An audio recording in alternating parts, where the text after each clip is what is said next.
Kesehatan mental adalah kesehatan secara emosi, secara psikologis, dan juga secara fungsi sosial. Kesehatan menurut WHO adalah sebuah kesejahteraan antar fisik, mental, dan sosial.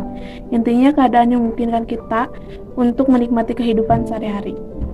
Kesehatan mental adalah suatu kondisi atau keadaan seseorang yang berada di tingkat kesejahteraan psikologis atau ketiadaan gangguan jiwa atau mental.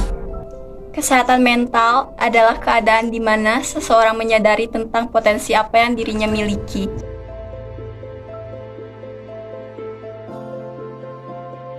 Sangat penting.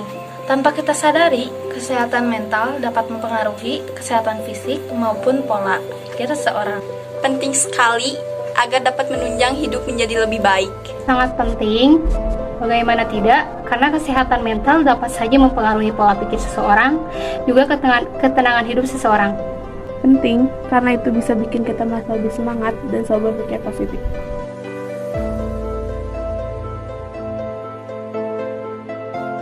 Kalau untuk stres berlebih, pernah sih, bahkan sering.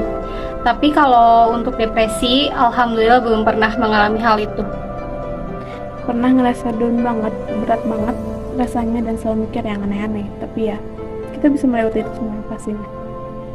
Tentu saja pernah sih. Waktu itu saya kelas 10 SMK.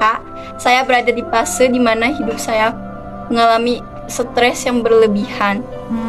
Enggak sih, karena saya sendiri tidak pernah merasakan overthinking.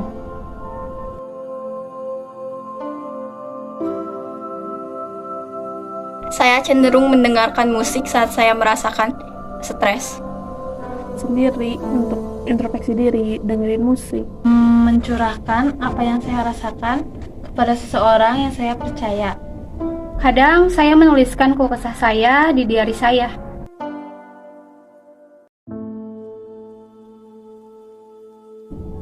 Mimpi aku sendiri. Tentu saja orang tua saya dan juga cita-cita saya.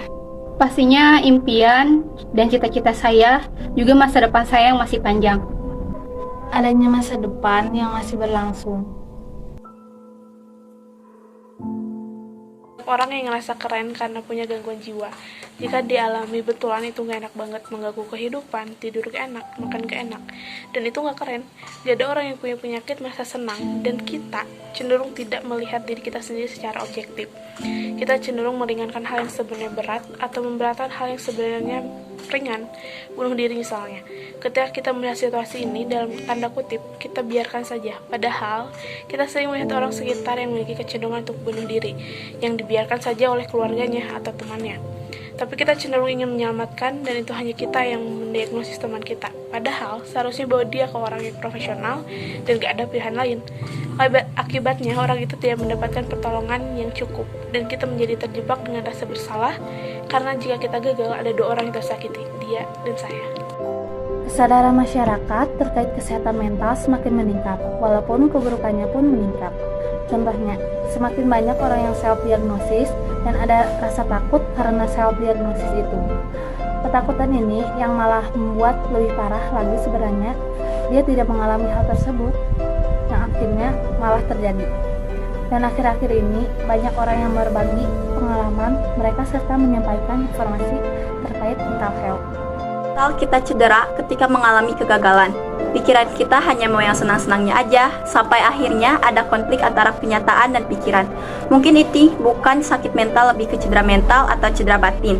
Penyebab cedera mental selain kegagalan, ya kita diremehkan oleh orang lain. Ketika cedera mental udah mengganggu kehidupanmu dan menyakiti bahkan membahayakan diri sendiri dan orang lain, kamu gak bisa berkegiatan seperti biasanya. Itu berarti mentalmu harus ditangani lebih serius. Orang yang datang ke psikolog atau psikiater gak harus pulang dengan diagnosa, tapi juga bisa saja ketika ada masalah dan dicari solusinya. Gangguan fisik gak nunggu gangguan fisiknya berat, tapi ini gak terjadi sama orang yang punya gangguan kejiwaan. Kerusakan yang kita alami sudah terlalu banyak, tidak layak kita membiarkan diri kita tersakiti segitu banyaknya baru cari pertolongan.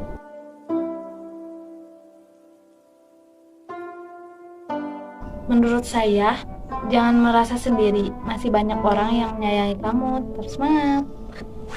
Kamu gak gila, kamu hebat. Jangan pernah merasa sendiri. Saya tahu itu adalah hal yang sangat berat untuk dilalui. Ingat, Tuhan tidak pernah meninggalkan hambanya. Intinya selalu semangat dan terus bersyukur atas segala hal yang kalian miliki. Tetap bertahan untuk kalian orang-orang kuat. Kita di sini dan kita ada untuk kalian.